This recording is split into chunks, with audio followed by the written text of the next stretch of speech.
Aos que estão aqui hoje pela manhã nos visitando, nós queremos dar as boas-vindas a vocês. Que Deus abençoe suas vidas, enriquecendo-os com a graça, com a bondade, com o amor de Deus. E que a palavra do Senhor, de fato, enriqueça vocês nessa manhã. Vamos abrir a palavra de Deus, meus queridos irmãos, na primeira carta do apóstolo Pedro, nos capítulo 1, nós vamos ler os versos 1 e 2. Primeira carta do apóstolo Pedro, capítulo 1, verso 1 e 2. Boas notícias em tempos difíceis. 1 Pedro, capítulo 1, versos 1 e 2. A carta do apóstolo Pedro. Assim diz a palavra do Senhor. Pedro, apóstolo de Jesus Cristo, aos estrangeiros dispersos no Ponto, Galácia, Capadócia, Ásia e Bitínia, eleitos segundo a presciência de Deus Pai, em santificação do Espírito, para a obediência e a aspersão do sangue de Jesus Cristo. Graça e paz vos sejam multiplicadas. Senhor, em nome de Jesus, nessa manhã, a Tua palavra está aberta diante de nós, e precisamos que o Senhor abra os nossos corações para entendermos a Tua palavra. Ajuda-nos, Senhor. Em nome de Jesus. Amém. Meus irmãos, em mais e mais lugares, o Gustavo deixou claro agora pela manhã, no período do louvor, que as coisas não estão tão distantes de nós como nós gostaríamos. Em mais e mais lugares no mundo, está se tornando cada vez mais difícil ser um crente, ser um cristão verdadeiro. Viver como cristão no mundo é extremamente perigoso. Ministérios como a Voz dos Mártires e Portas Abertas nos dizem que a cada mês, 322 cristãos são mortos por sua fé. Todo mês. 214 igrejas e propriedades de igrejas são destruídas, como aconteceu em Imperatriz. 722 formas de violência são cometidas contra cristãos, tais como espancamentos, sequestros, estupros, casamentos forçados. Em várias partes do mundo, cristãos têm sofrido. E algumas partes do Novo Testamento, como, por exemplo, o livro de Apocalipse, que estamos estudando na quarta-feira, foram endereçadas a crentes que estavam nesse tipo de situação. Mas a primeira carta de Pedro, essa que nós vamos estudar pelas manhãs aqui na igreja, meus irmãos, ela não foi escrita para esse tipo de situação. Não há nenhuma evidência na primeira carta de Pedro de que os cristãos da Ásia Menor estavam sofrendo martírio ou algum tipo de perseguição organizada pelo Império Romano. Pedro escreveu para cristãos que estavam espalhados na região da Ásia, Bitínia, Capadócia, aquilo que nós conhecemos hoje como a Turquia. Eles estavam experimentando alguns abusos e alguns maus-tratos esporádicos, estavam sendo envergonhados, ridicularizados, simplesmente apenas porque eles se identificaram como cristãos. Eles eram uma seita nova. E esses cristãos, como uma seita nova, eles estavam sofrendo as perseguições, não oficialmente, mas estavam sofrendo por causa dos seus compatriotas. Os cristãos pareciam para aquelas pessoas uma ameaça à própria estrutura da religião deles, à cultura da sociedade romana, da sociedade judaica. Eles se recusavam, por exemplo, a adorar os deuses da sua cultura. Eles tinham uma mensagem exclusiva de salvação, dizia a salvação é somente por Jesus Cristo. Eles tinham costumes que eram completamente contrários, costumes e práticas da sua época, das pessoas ao seu redor. Eles acreditavam firmemente em um Deus que se tornou homem e que, ao invés de triunfar e estabelecer seu reino como esperado, ele foi assassinado, ressuscitando apenas e clamando anunciando essa ressurreição dos mortos. E tão somente isso. Os cristãos para quem Pedro escreveu essas cartas, eles estavam experimentando um exílio em seu próprio mundo. Um exílio no mundo que um dia eles chamaram de seu. Numa sociedade que era só deles. E esse pano de fundo é muito similar, meus queridos, e familiar para nós, para mim e para vocês. Enquanto alguns irmãos nossos estão sendo sequestrados, estuprados, mortos, enquanto igrejas estão pegando fogo, em nosso dia, nós também estamos enfrentando uma dificuldade crescente de viver como um cristão no país que nós estamos vivendo. Nós nos sentimos cada vez mais e mais como se fôssemos exilados em um mundo que um dia nós chamamos de nosso.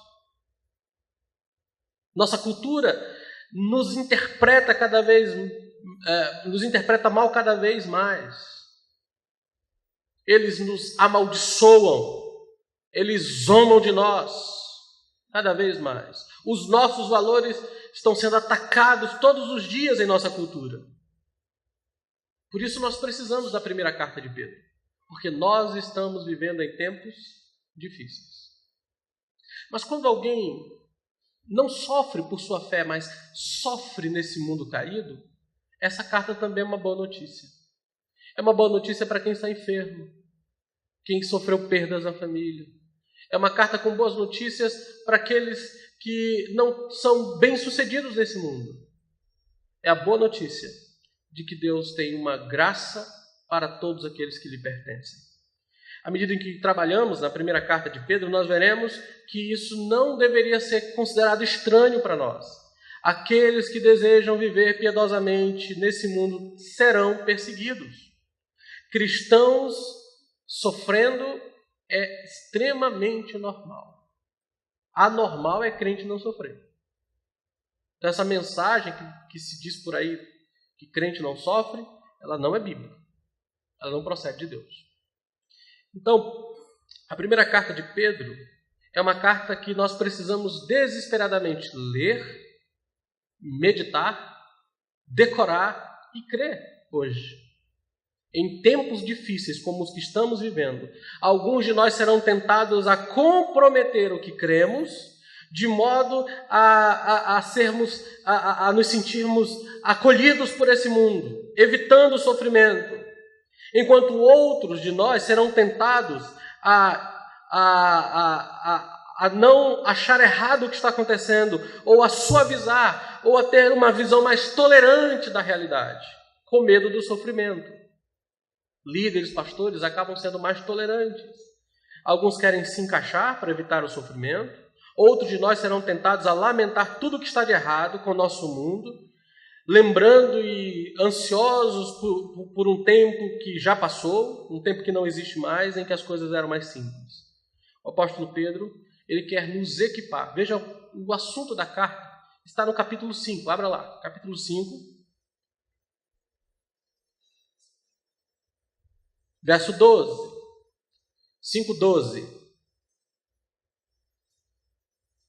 Olha o que diz Pedro. Por Silvano, ou Silas, vosso irmão fiel, como cuido, escrevi brevemente, exortando e testificando que esta é a verdadeira graça, na qual estáis firmes.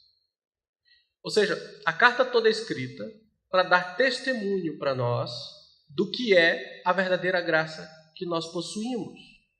No verso 10, Pedro diz: o Deus de toda graça, que em Cristo nos chamou à sua eterna glória, depois de havermos padecido um pouco, Ele mesmo vos aperfeiçoe, confirme, frutifique e estabeleça. Deus nos chamou à sua eterna glória, essa é a graça verdadeira. E ao longo da carta, Pedro vai o tempo inteiro mostrar: essa é a verdadeira graça que vocês possuem.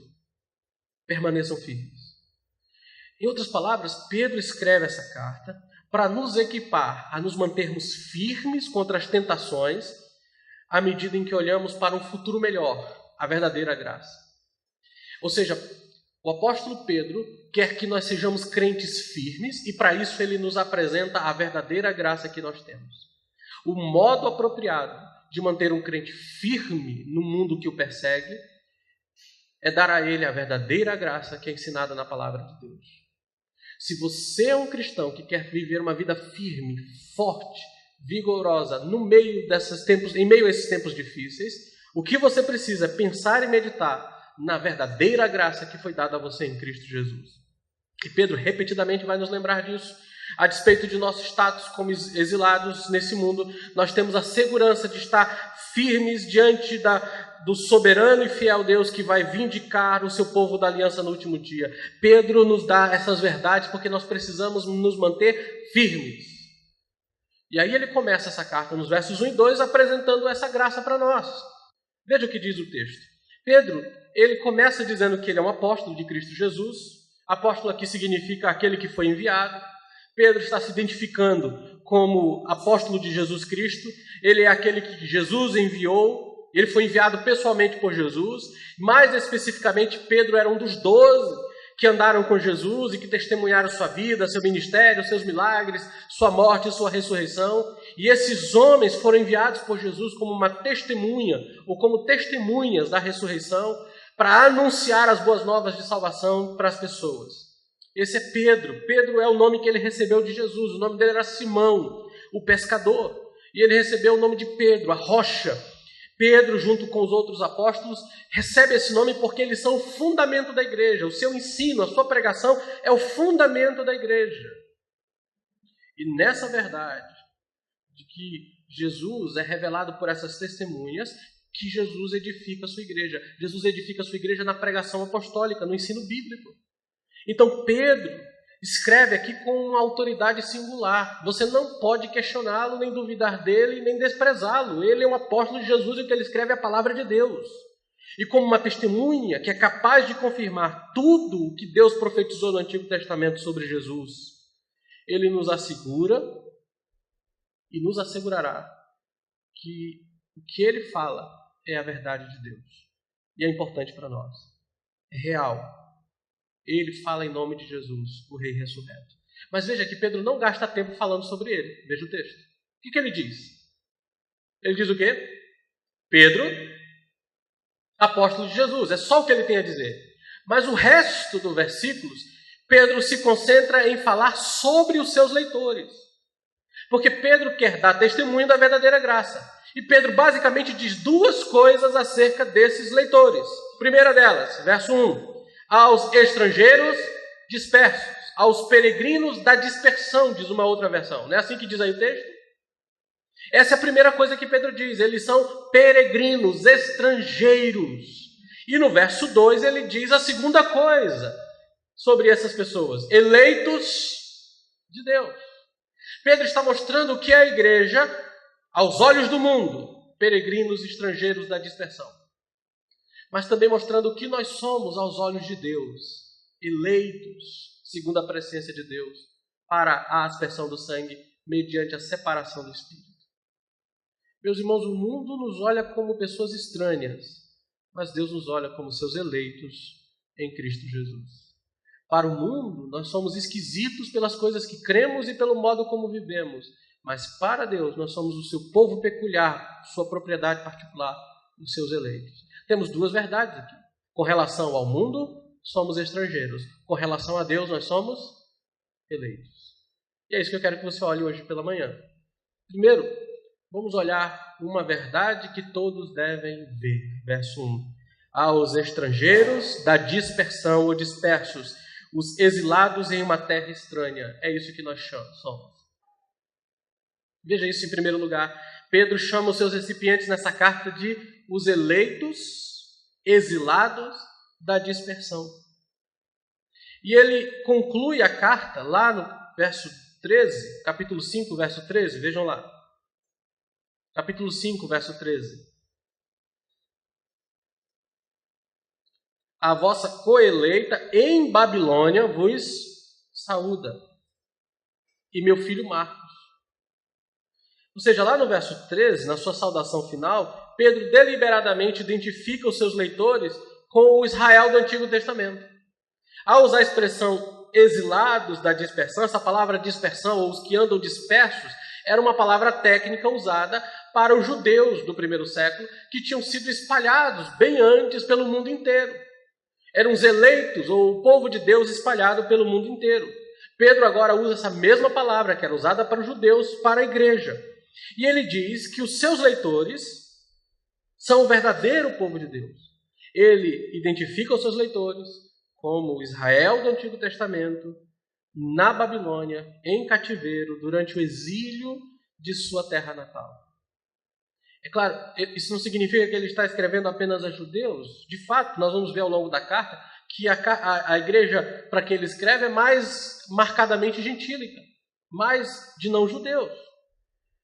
Mas aqui Pedro usa essa linguagem da dispersão do Antigo Testamento, desse exílio da Babilônia, porque ele quer que os seus leitores entendam isso, e eu e vocês precisamos entender isso.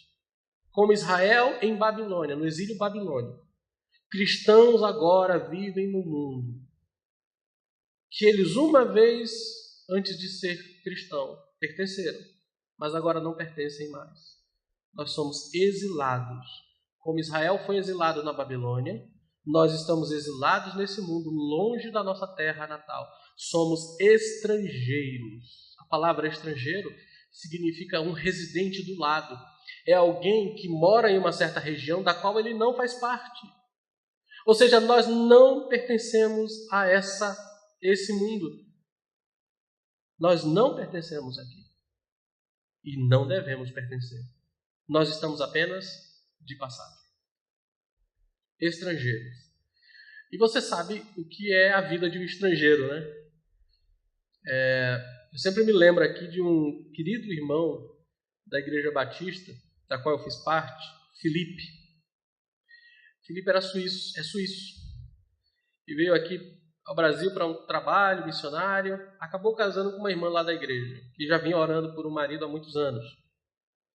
E ela é a maior prova de que Deus responde orações, mesmo que demore para responder. E esse homem de Deus, ele é suíço.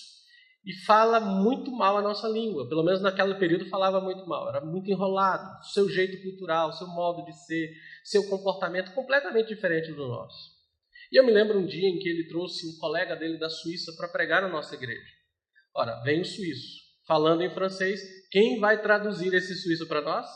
Felipe. E lá estava Felipe, traduzindo o suíço. E nós não entendíamos o suíço e entendíamos muito mal o Felipe com a língua dele. Nós precisávamos de um terceiro intérprete, alguém que interpretasse o Felipe, para a gente entender o que estava acontecendo. Mas quando a gente começou a caminhar com ele, nós víamos que ele tinha um jeito diferente de pensar, um jeito diferente de se comportar, completamente distinto do modo de ser do Maranhão. É isso que essa palavra significa. Um exilado, um estrangeiro é alguém que, apesar de morar em uma certa região, tem valores, comportamentos e linguagem que é completamente diferente do mundo onde ele está. O que Pedro está me ensinando a mim e vocês aqui, irmãos, é que nossa identificação com Cristo é o que nos faz estrangeiros nesse mundo. O Evangelho, quando chega até nós, muda tão radicalmente as nossas vidas que nós não somos mais iguais aos outros. Jesus mesmo tinha dito a Pedro, lá em João capítulo 15, versos 18 a 19, se o mundo odeia vocês, saibam que ele odiou antes a mim.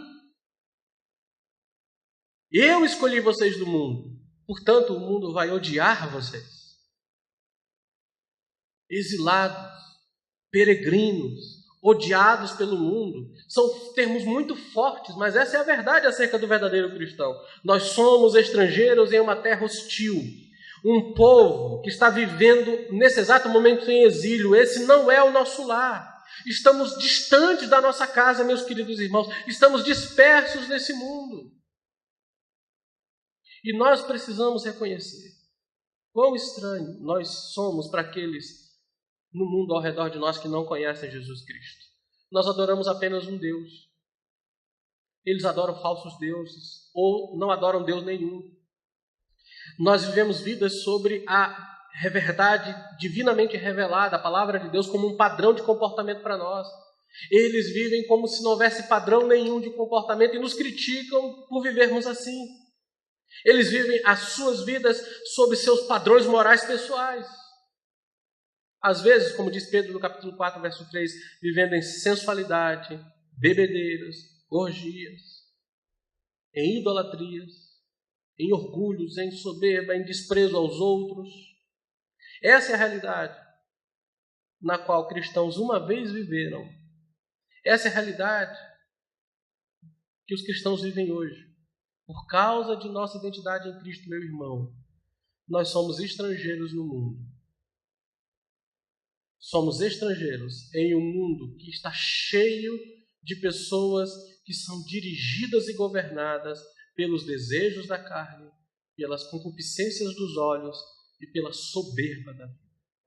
Sabe, pessoas que são controladas pelos desejos profundos do seu coração caído, que são extremamente cobiçosos, por isso é que promoções e shoppings e coisas enchem os olhos das pessoas, porque tudo que a gente bate o olho a gente quer, e a soberba da vida, que é alguém que se considera melhor do que o outro, porque ou tem dinheiro, ou mora em um certo lugar, ou possui um certo nome, ou é amigo de alguém.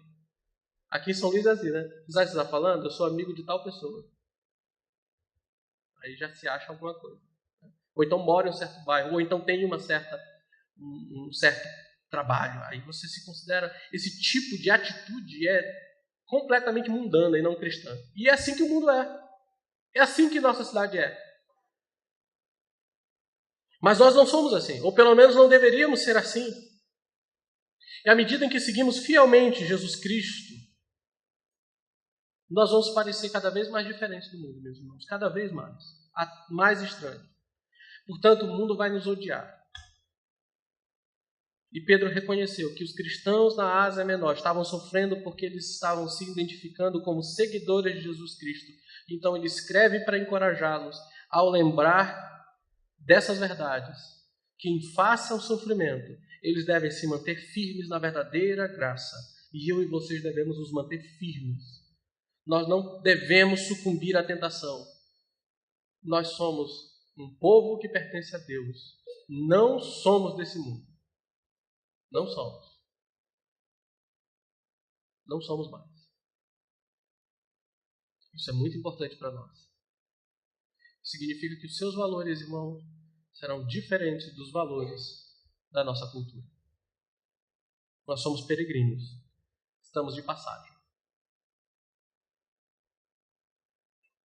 A segunda coisa que Pedro diz, não apenas ele nos fala uma verdade que todos devem ver, mas uma verdade que você deve saber.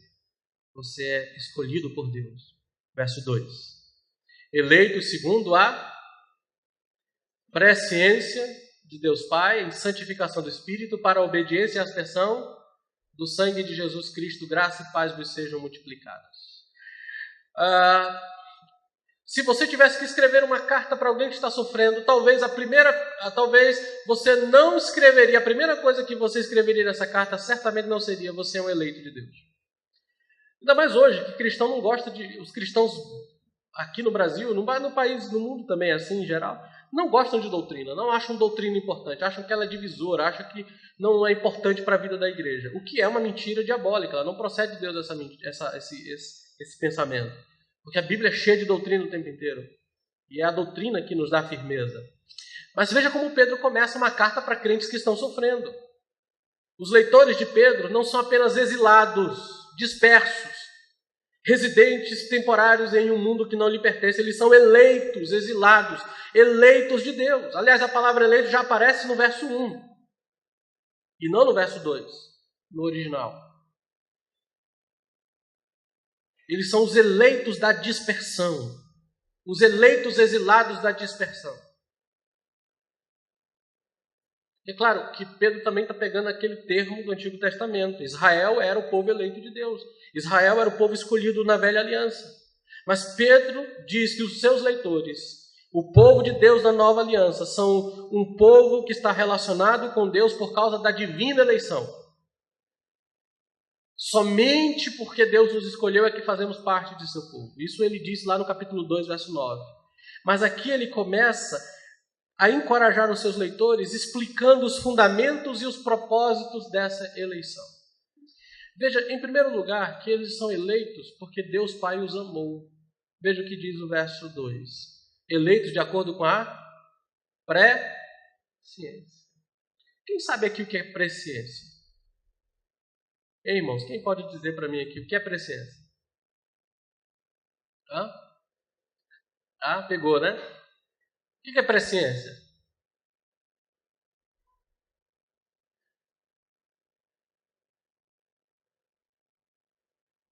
Presciência. Um conhecimento prévio de Deus, o que ele havia decretado. Essa é uma boa definição, isso mesmo. Mas normalmente, algumas pessoas quando leem a palavra presciência, que elas pensam assim: presciência é fácil. Deus, antes de criar tudo, deu uma olhada no futuro, para ver como as pessoas vão reagir à medida em que ele leva o evangelho para essas pessoas. Então ele previu que uns creriam e que outros não creriam. Então ele escolhe os que creriam e não escolhe os que não creriam. É como se Deus fosse uma mãe de Ná cósmica que tem previsão do futuro e faz escolhas a partir dessa previsão do futuro. Mas esse não é o sentido aqui. A palavra presciência aqui não significa que Deus olha para o futuro para ver como você vai reagir. Tem um outro significado. Tem um significado mais profundo. Olha o capítulo 1, verso 20. Capítulo 1, verso 20. Mas, verso 20, o qual, na verdade, em outro tempo foi conhecido,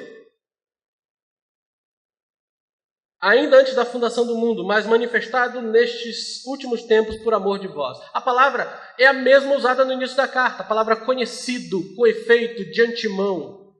Essa é a ideia aqui. Quando ele diz conhecido de antemão, ele não está dizendo que Deus Pai previu que um dia Jesus ia morrer pelos seus. Porque quem foi que determinou que Jesus morreria pelo seu povo? Não foi Deus Pai? Foi. É Deus quem definiu que Jesus ia morrer. Ele usa a mesma palavra para dizer que Deus conheceu de antemão a morte de Jesus. Ou seja, Deus determinou a morte de Jesus de antemão. Deus não nos escolheu porque nós o escolhemos. Deus colocou o seu amor naqueles a quem o mundo rejeita. E a base de nossa eleição é o pré-conhecimento de Deus. Quando Pedro usa a palavra pré-conhecimento, não significa que Deus previu quem responderia à sua oferta de salvação em fé. Pré-conhecimento é a palavra da aliança do Antigo Testamento. Pré-conhecer significa que Deus livremente escolheu colocar o seu amor de aliança em certos indivíduos antes da criação do mundo e pré-ordenar que aqueles que ele ama, aqueles que ele amou antes da fundação do mundo, viessem à salvação que ele determinou para essas pessoas. Então, pré-conhecer, presciência significa, antes de Deus criar todas as coisas, ele colocou o seu eterno amor sobre um grupo de pessoas e decidiu que essas pessoas seriam salvas para o louvor da sua glória. No tempo apontado por ele, cada uma delas seria salva. Pedro usa a mesma palavra quando ele fala lá no capítulo 20, no capítulo 1, verso 20, de Jesus sendo conhecido antes da fundação do mundo. Ou seja, Deus Pai estava em íntimo relacionamento com Jesus, seu Filho, antes da fundação do mundo, e preordenou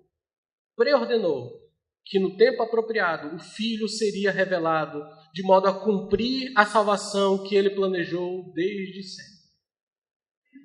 Então, presciência não significa que Deus vê como você vai reagir. Significa que Deus chamou antes, que Deus colocou seu amor sobre você antes de você existir. É isso que presciência significa. Ou seja, é a soberana escolha de Deus na salvação sobre nós. Pedro está encorajando os seus leitores com a doutrina da eleição. Porque ele está lembrando esses cristãos da Ásia Menor de que o seu sofrimento não significa que Deus os esqueceu. Nós também temos a tendência, irmãos, de crer que Deus está conosco e nos abençoa quando tudo vai bem. Não é assim que nós somos? Estamos com saúde, louvamos a Deus. Estamos com emprego, louvamos a Deus. Estamos doentes, não louvamos a Deus. Perdemos o emprego, não louvamos a Deus. Quando falamos de bênção, só falamos de coisas boas que nos acontecem. E a impressão que nós muitas vezes temos é de que quando as coisas não vão bem, Deus parece ter esquecido de nós. Ficamos impressionados se Deus realmente nos abandonou de algum modo quando o mundo parece estar caindo sobre a nossa cabeça, quando as coisas não vão bem. E o que Pedro está dizendo é, independente de quão más ou boas sejam as circunstâncias que você está enfrentando, Deus é soberano. E Ele é aquele que conhece você intimamente, mesmo antes de você ser criado, Deus já te amava. Antes da fundação do mundo, Ele já amava você. E porque Deus nos escolheu, e porque pertencemos a Deus, não importa quanto sofrimento nós possamos enfrentar, nenhum sofrimento pode nos separar da herança que Ele preparou para nós e que é nossa para sempre. Nós podemos nos manter firmes na graça de Deus, porque o Deus que nos escolheu é o Deus que traz a salvação que Ele oferece para nós. Se antes da criação do mundo Deus escolheu você, se Ele enviou seu Filho para morrer por você, então, meus queridos, dificilmente, é impossível que Deus abandone você. Deus não vai abandonar você. Nos momentos de maiores trevas e de sofrimento sobre a sua vida, você precisa lembrar, Deus me escolheu. Deus me amou antes de eu existir. O seu amor nunca vai se apartar de mim. Você crê nisso? Vocês creem nisso, irmãos? Essa verdade alimenta o coração de vocês? Deveria. Porque é assim que a Bíblia trata com os nossos problemas. Você não está bem? Lembre-se, Deus escolheu você.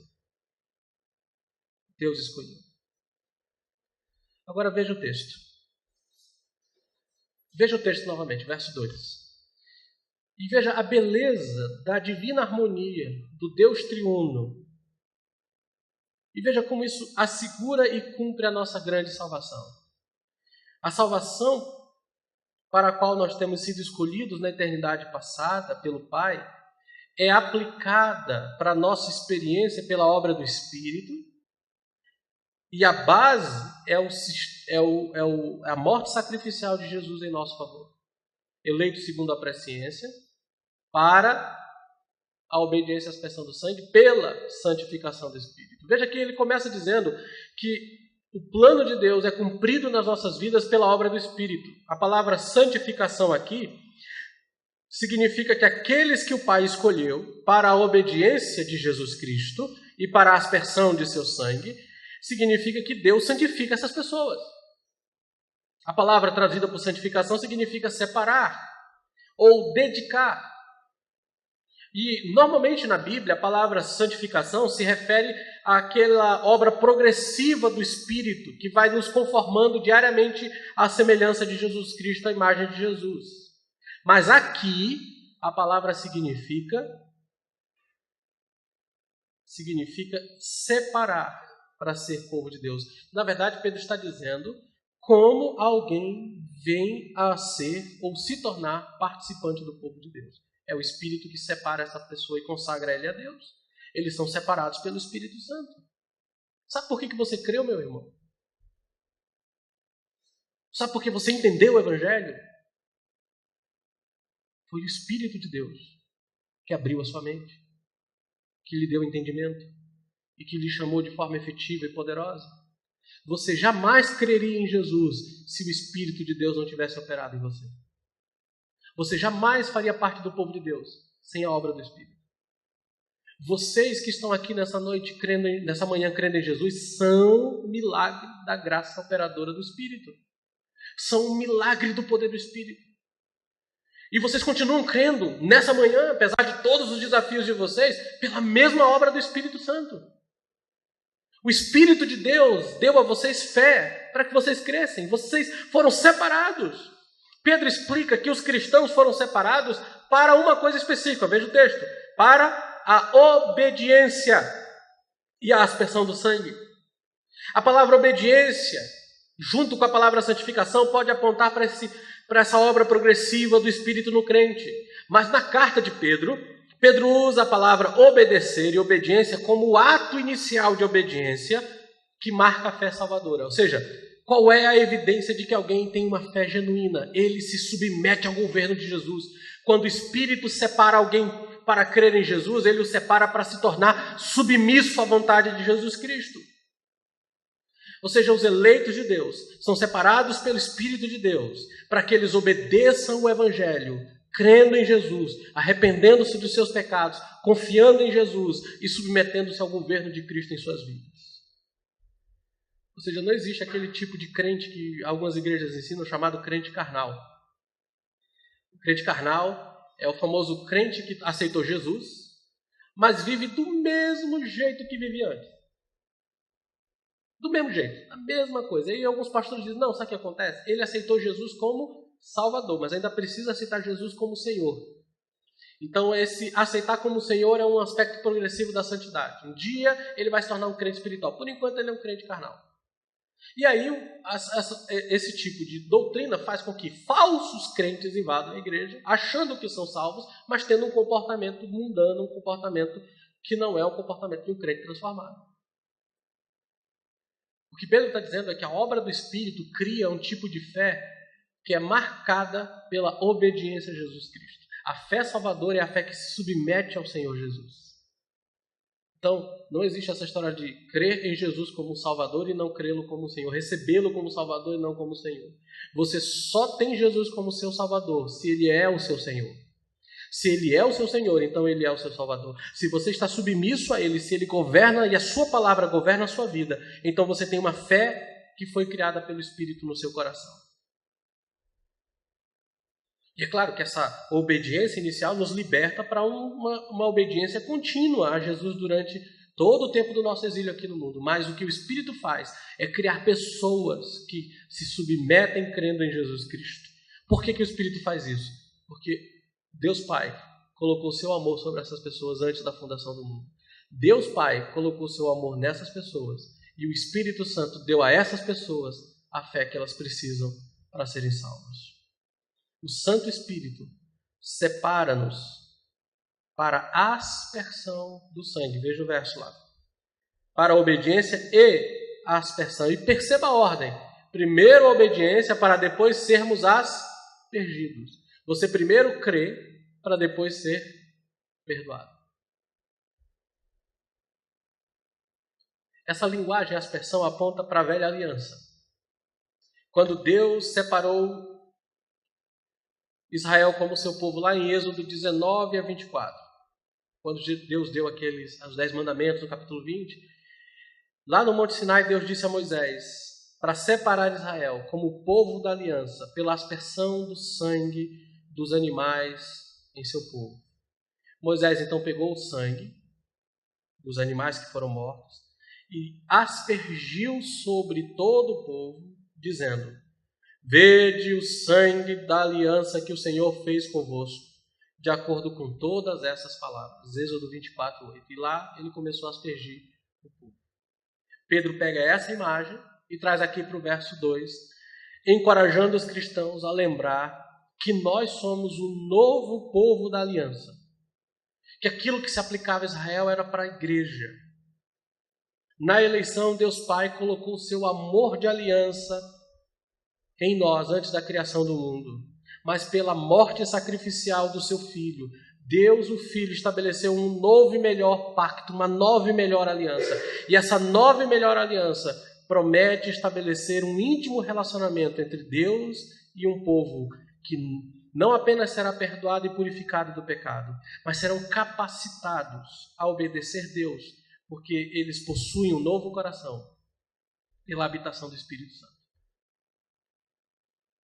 Nós entramos em uma nova aliança à medida em que o Evangelho é pregado e o Espírito Santo nos separa para obedecer ao convite do Evangelho de crer em Jesus. Arrependa-se e creia, diz o Evangelho, e o Espírito nos faz arrepender e crer. Aqui está, meus irmãos, o grande plano de salvação, planejado. Deus colocou seu amor em nós antes da fundação do mundo. Adquirido, o Filho morreu na cruz pelos seus eleitos.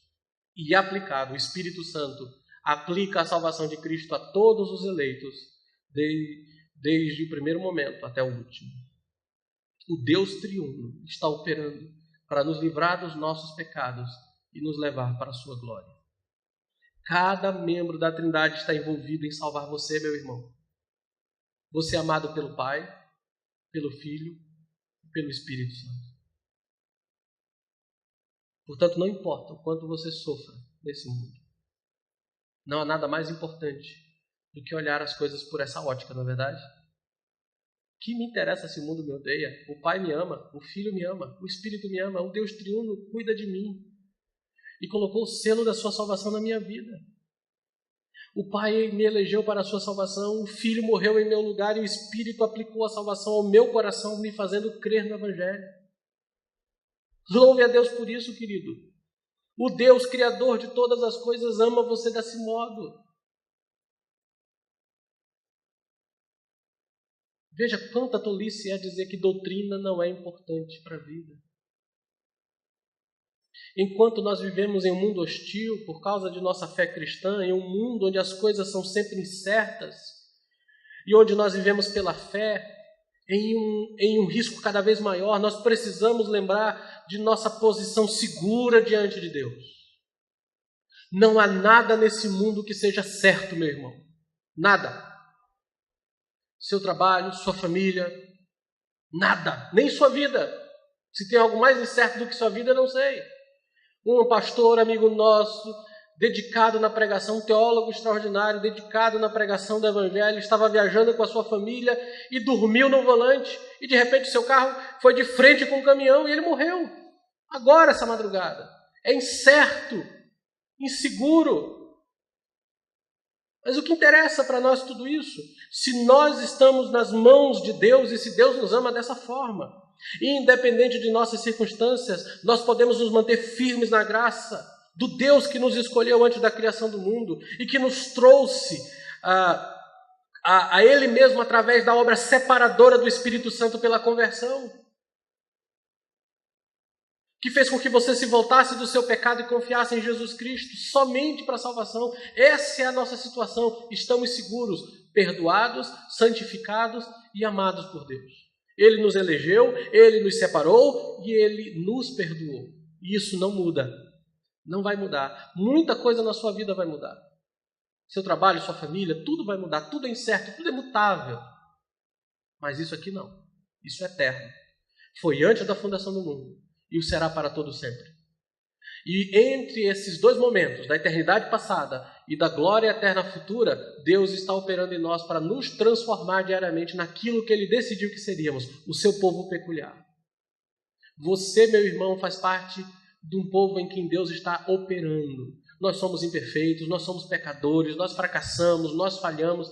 Por isso, nossa segurança não pode estar depositada em nossa fé e em nossa santidade.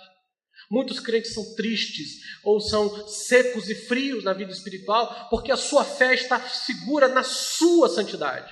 E quão bons crentes são, mas quando fracassam, quando caem, eles ficam completamente entristecidos ou endurecidos ou afastados. Mas a verdade é que a nossa segurança está nele, no que ele fez por nós, no que ele faz por nós e no que ele fará. A sua segurança está nisso. Deus elegeu você por causa do seu imenso amor por você. E separou você pelo Espírito para crer em Jesus. E Jesus morreu em seu lugar, portanto você está perdoado de uma vez por todas e inserido em um novo pacto, uma nova aliança. Uma aliança que não pode ser quebrada. Você pertence a Deus para sempre. Essa é a verdade. Por isso você não tem nada a temer. Não tem nada a temer, porque se você creu no Evangelho, essa é uma evidência da eleição. Como é que eu sei que eu sou eleito? Se você crê em Jesus. Se você se submete ao governo de Jesus. Com essas verdades, você vai poder, meu querido, suportar o sofrimento por sua fé. E se isso tiver que acontecer na sua vida, quanto mais você pensar nessas coisas e crer nelas, você estará firme na graça dele para suportar todas essas coisas. Não apenas isso, mas à medida em que você entende essas verdades, veja o que você desfruta. Verso 2, parte final. Graça e paz vos sejam multiplicadas. Pedro ora para que a graça e a paz sejam desfrutadas e multiplicadas na vida desses cristãos. À medida em que você pensa na doutrina da eleição, na separação que o Espírito fez em você, na obediência a Jesus que morreu por você, à medida em que isso se torna real e vivo, você desfruta uma multiplicação e abundância da graça e da paz de Deus. O favor de Deus será com você todos os dias, produzindo em você uma segurança e estabilidade de alma tal que você poderá suportar as perseguições e os problemas dessa vida. Do que você e eu mais precisamos hoje. Da graça que nos equipa a viver como povo de Deus. E da paz que nos dá a calma para vivermos no meio da tempestade. Graça e paz, multiplicadas, abundantemente derramadas. Você e eu desfrutaremos da graça e da paz à medida em que suportamos o sofrimento pela nossa fé. Pedro orou para que essa graça e paz fosse multiplicada aos crentes que estavam sofrendo. E é isso que eu oro particularmente para vocês e para mim, que a graça de Deus seja multiplicada em nós, à medida em que viajamos por esse mundo como eleitos peregrinos da dispersão. Para que isso seja mais abundante, Pedro diz, medite na verdadeira graça. Essa é a verdadeira graça. Você é um eleito, você é separado, você foi perdoado. Essa é a verdadeira graça que te manterá firme. Creia nela, irmão, e viva para a glória de Deus. Vamos orar.